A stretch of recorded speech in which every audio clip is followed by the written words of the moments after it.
Mes chers petits et grands enfants, près de la cheminée ce soir, nous allons lire Jean de La Fontaine. Livre premier. La besace. Jupiter dit un jour que tout ce qui respire s'en vienne comparaître aux pieds de ma grandeur. Si dans son composé quelqu'un trouve à redire, il peut le déclarer sans peur. Je mettrai remède à la chose. Venez, singes, parlez le premier et pour cause. Voyez ces animaux, faites comparaison de leur beauté avec les vôtres. Êtes-vous satisfait ? Moi, dit-il, pourquoi non ? N'ai-je pas 4 pieds aussi bien que les autres ? Mon portrait jusqu'ici ne m'a rien reproché.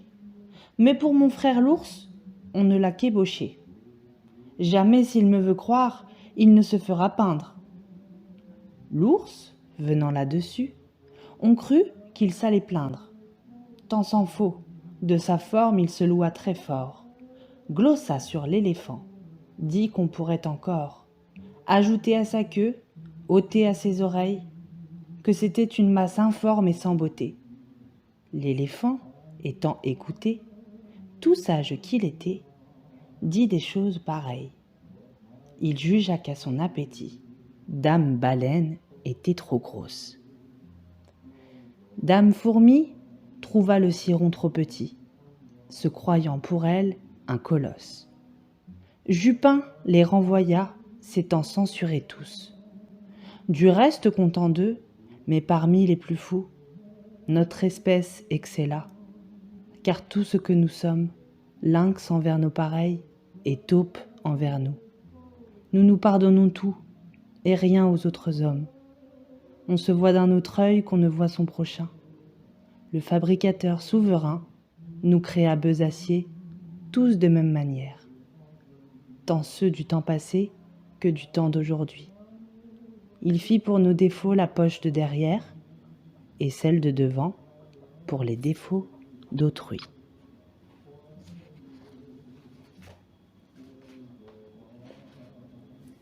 La génisse, la chèvre et la brebis en société avec le lion. La génisse, la chèvre et leur sœur la brebis, avec un fier lion, seigneur du voisinage, firent société, dit-on, au temps jadis, et mirent en commun le gain et le dommage. Dans les lacs de la chèvre, un cerf se trouva pris. Vers ses associés aussitôt elle envoie. Eux venus, le lion par ses ongles compta, et dit : Nous sommes 4 à partager la proie. Puis, en autant de parts, le cerf il dépeça. Prit pour lui la première en qualité de sire. Elle doit être à moi, dit-il, et la raison, c'est que je m'appelle le lion. À cela, l'on n'a rien à dire. La seconde, par droit, me doit échoir encore. Ce droit, vous le savez, c'est le droit du plus fort. Comme le plus vaillant, je prétends la 3e. Si quelqu'une de vous touche à la 4e, je l'étranglerai tout d'abord. L'hirondelle et les petits oiseaux. Une hirondelle en ses voyages avait beaucoup appris. Quiconque a beaucoup vu peut avoir beaucoup retenu. Celle-ci prévoyait jusqu'aux moindres orages, et devant qu'ils fussent éclos, les annonçait aux matelots.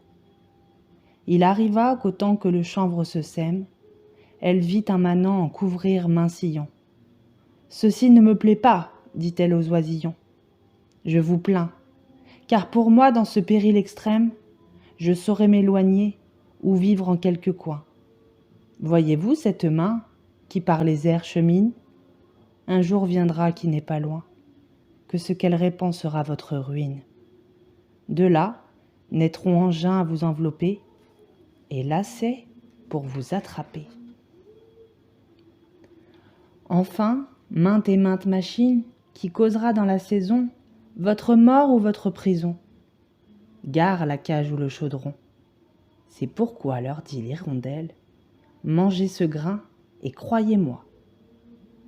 Les oiseaux se moquèrent d'elle, Ils trouvaient au champ trop de quoi, quand la chenevière fut verte. L'hirondelle leur dit: arrachez brin à brin ce qu'on a produit ce mauvais grain, ou soyez sûrs de votre perte.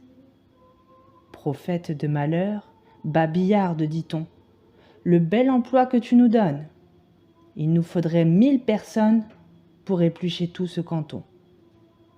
La chanvre étant tout à fait crue, l'hirondelle ajouta: ceci ne va pas bien, mauvaise graine est au venu, mais puisque jusqu'ici l'on ne m'a cru en rien, dès que vous verrez que la terre sera couverte, et qu'à leur blé, les gens n'étant plus occupés, feront aux oisillons la guerre. Quand redinglette et réseau attraperont petits oiseaux. Ne volez plus de place en place, demeurez au logis ou changez de climat. Imitez le canard, la grue et la bécasse, mais vous n'êtes pas en état de passer comme nous les déserts et les ondes, ni d'aller chercher d'autres mondes. C'est pourquoi vous n'avez qu'un parti qui soit sûr, c'est de vous renfermer au trou de quelques murs. Les oisillons, las de l'entendre, se mirent à jaser aussi confusément. Que faisaient les Troyens quand la pauvre Cassandre ouvrait la bouche seulement? Il en prit aux uns comme aux autres. Maints oisillons se vit esclaves retenus. Nous n'écoutons d'instinct que ceux qui sont les nôtres, et ne croyons le mal que quand il est venu.